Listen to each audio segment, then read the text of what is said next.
Get the hell out of hell. Our art department and the visual effects guys are so good. I mean, we give them a basic idea and they run with it, and it's generally better than anything that we could have imagined in the writer's room. We're augmenting things that allowing the show to go in directions that typically it may not be able to go because of budget, because of time, because of safety, because it's just damn impossible. That's where we jump in.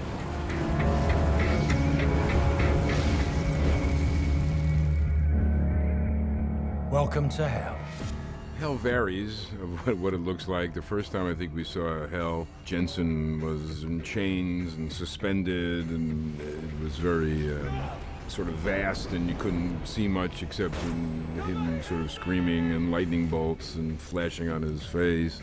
Then, depending on what script we were working on, hell became, one time it was a sort of a mundane office building.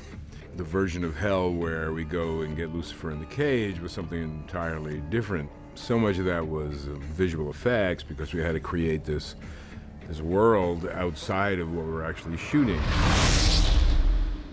The visual style for the supernatural hell was pretty much gothic. It was gothic, and it was also infinity. It was so much a product of the art department and the visual effects department. I think in episodes 9 and 10, we had more visual effects shots than we probably had the entire season before, just for those 2 episodes. What we're saying, can I shoot this way? Can I shoot that way? And pretty much with Mark Milage, he'd go, yeah, just shoot any way you want. We'll take care of it. We had pitched a lot of ideas when we were going through what we had to do. In this case, hell ended up being more void-like than anything else. Trying to get away from some of the Rocky Mountains, the flames, the usual what we typically imagine hell being like. So it was more storm-like and created its own kind of landscape.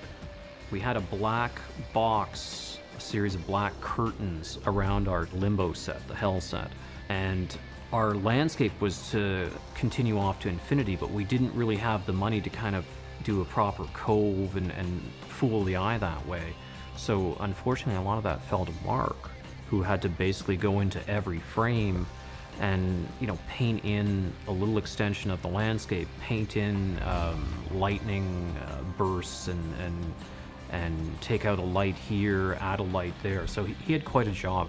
The fact that it went void-like actually helped us out, because then instead of creating entire virtual backlot that they had to be on, we basically filled in the gaps whenever we were off seeing things in the distance in order to be able to fill in everything that we needed to do in the time we had. The set itself is on a bit of a curve. What that allows us to do is, because we're doing a set extension, we'd be able to make the set look as long as we need it to look, but as they come around the corner, that would help us not having to fill in the back areas. They would shoot, and I go, okay, cut, and we go, okay, where'd we leave off? And then we take them back to the beginning of the hallway. So it looked like an endless hallway, which was only about maybe 100 feet. I must say, it's not as scenic as I'd expected. They did a lot. We kind of handed them, in some ways, a half-finished entity. To have them this big and, on a big high shot, this was not my idea. This was something that Mark Milage said, we can do this. And, we go, all right, great. Just tell me how high you want to be when I'm shooting it. And you go, okay, well, that looks pretty cool unto itself, and then they send you the animatic of what it's going to be, and you're just kind of blown away. The height that he extended that to gave great energy and strength to, this descension into hell.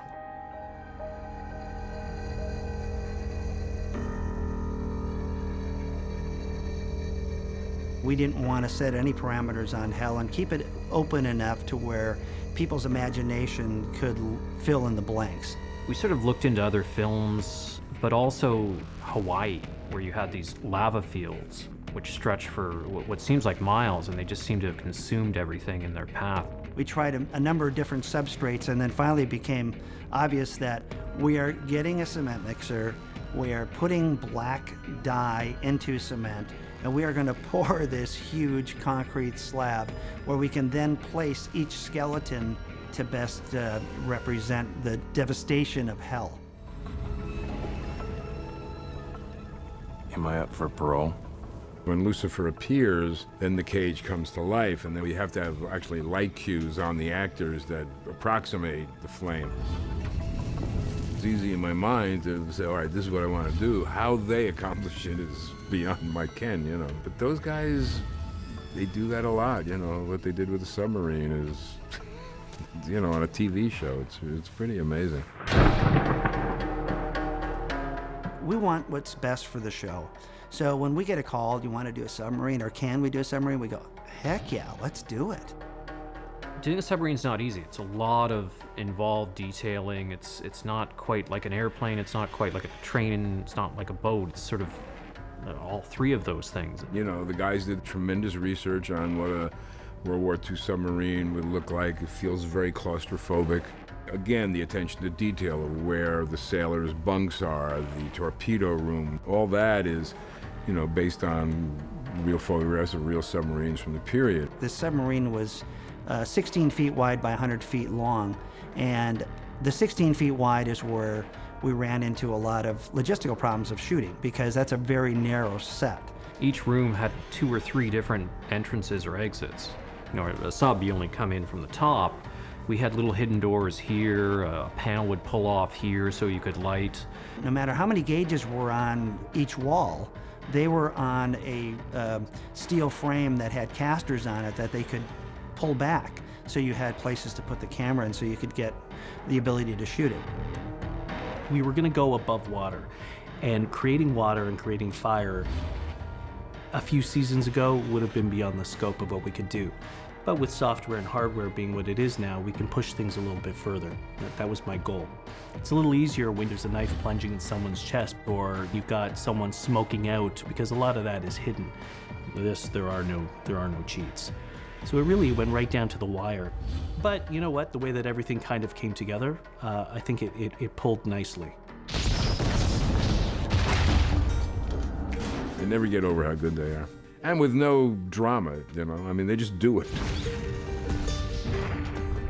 I think I'll look back on this experience, you know, maybe 5 years from now or 10 years from now and go, wow, it's pretty amazing what we've done here. I mean, this show can bring me to tears, it can bring me to laughter, but most of the time I'm just excited.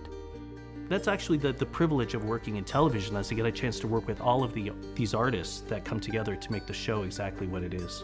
The amount of production value we get because of these guys, it's really remarkable. I mean, they do so many sets, and they're amazing. They're just always great.